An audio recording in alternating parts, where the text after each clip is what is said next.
Give me 5 minutes and I'll show you how my customers stay full and satisfied while still averaging 1 to 3 pounds of fat loss per week with minimal to no extra time on their part, just a little bit of intentionality.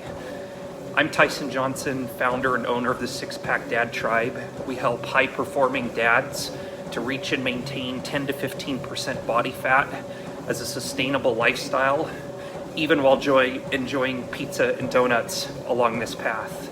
In the process, they become better stewards of their body and health, and it elevates every aspect of their life. So what I'm going to share today is the principle that not all calories are created equal. And we should focus not just on the quantity of our food, but especially the quality. I'm just getting in a little cardio warm-up here, so doing some multitasking.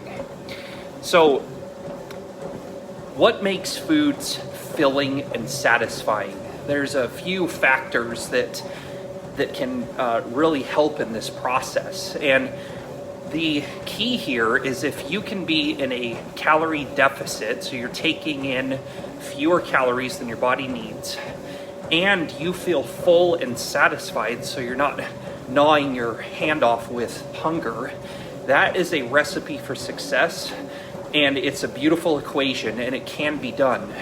The reason why so many customers and people have struggled in the past with weight loss is they're not focusing on the quality piece.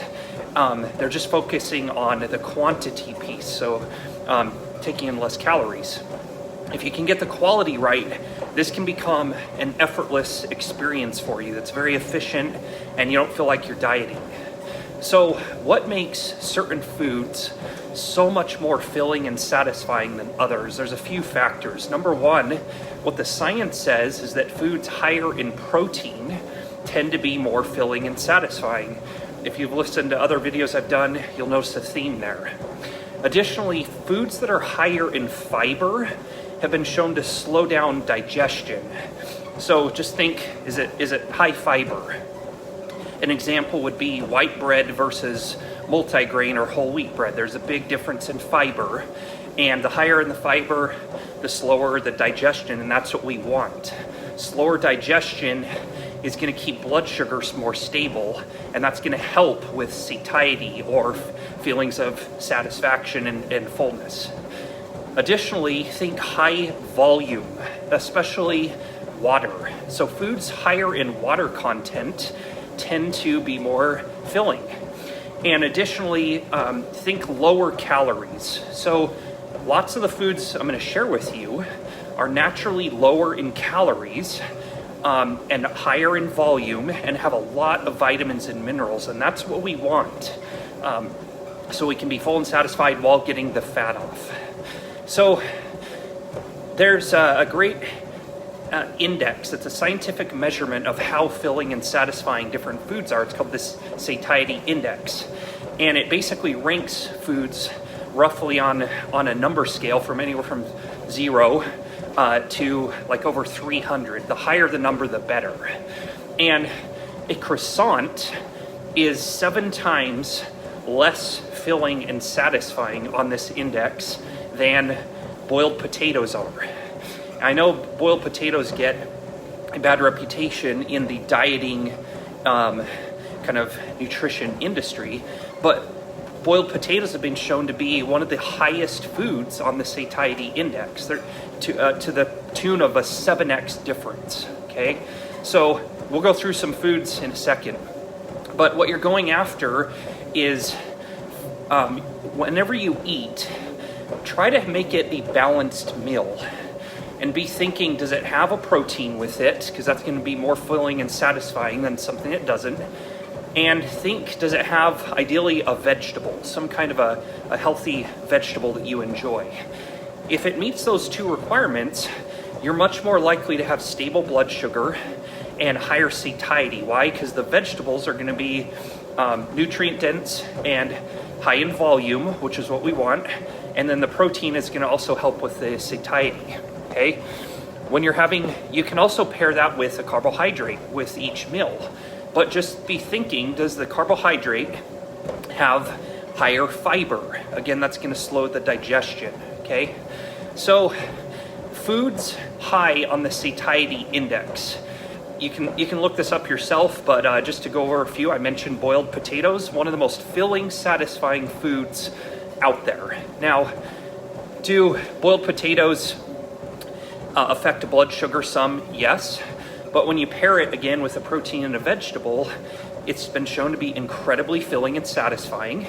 And assuming you're not adding like tons of cheese and bacon and drinking it with a high calorie soda, it's going to be lower calories, okay? Another food on this list is eggs. Higher protein, has quite a bit of vitamins and minerals, and I might add, especially if you can do more egg whites than eggs themselves, it's going to be low calories, and they've been shown to be filling and satisfying. Old-fashioned oatmeal is incredibly high on the satiety index, okay? Again, it has a lot of fiber. It's high in volume because it absorbs a tremendous amount of water. It's lower in calories. Now, there's a difference between old-fashioned oatmeals versus the processed instant oatmeal. Old-fashioned is much better, less sugar. It's in its more natural state. And obviously, foods that are less processed tend to do better on the satiety index. Most of lean meats and fishes, all that stuff is fair game. Why? Because when I use the word lean, that means it's lower in calories and it's high in protein. And that's a huge, huge list. Poultry, meats, fishes, seafood, all of that is fair game. It's going to keep you full and satisfied. It's going to keep your blood sugar more stable. It's going to serve you very, very well. You also have Greek yogurt, and I would add like fat-free Greek yogurt, fat-free cottage cheese. Why? Again, higher protein, lots of nutrients as a part of that, lower in calories, still has quite a bit of water, so it's higher volume.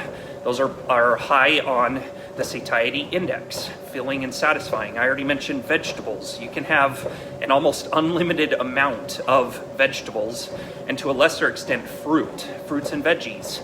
Now, it should be worth explaining that things like smoothies, things like juice, are not nearly as good. Why? Because in its raw, natural state, fruits, vegetables are going to be higher in fiber, lower in calories, are going to be higher in volume.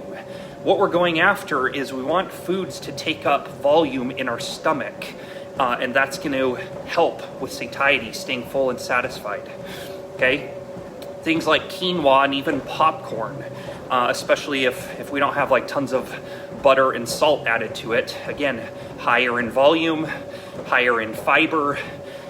So I hope that this is helpful for you when you're thinking about not just calories in, calories out, and just moving more, but actually focusing on quality.